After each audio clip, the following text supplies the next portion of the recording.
My name is Doug McInnis, and I'm one of the orthopedic surgeons at Orthopedic Surgery and Sports Medicine. I am a fellowship-trained adult reconstruction specialist, and this means that I specialize in joint replacement surgery of the hip and knee.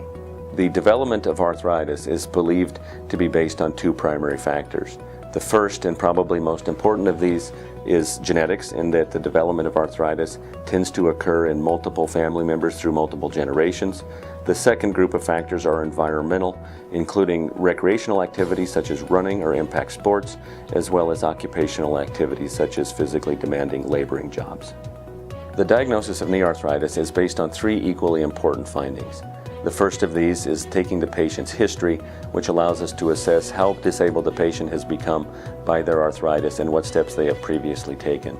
The second of these is the physical exam, which allows us to assess the patient's range of motion, the patient's deformity and neurovascular function. Lastly, the final portion of making the diagnosis of arthritis involves the use of X-rays. This is to say that the decision to proceed with surgery typically results only when the patient's symptoms have become chronic and disabling despite maximum non-surgical treatment.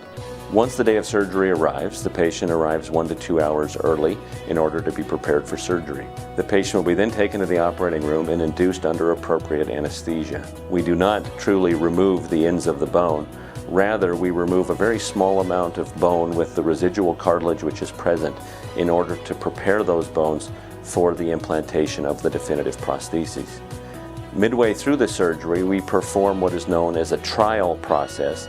These are temporary implants which allow us to assess the fit and fill of the joint replacement before deciding on the use of a definitive implant. Once these steps are taken, the trial implants or temporary implants are removed and the definitive implants are then placed.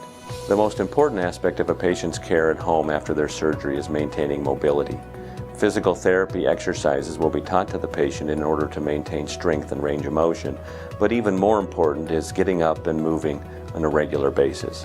The recovery process after knee replacement surgery is in fact quite variable and heavily dependent on a patient's degree of fitness and motivation post-operatively. Truly regaining a completely recovered knee with truly unlimited mobility is generally considered to take approximately a year.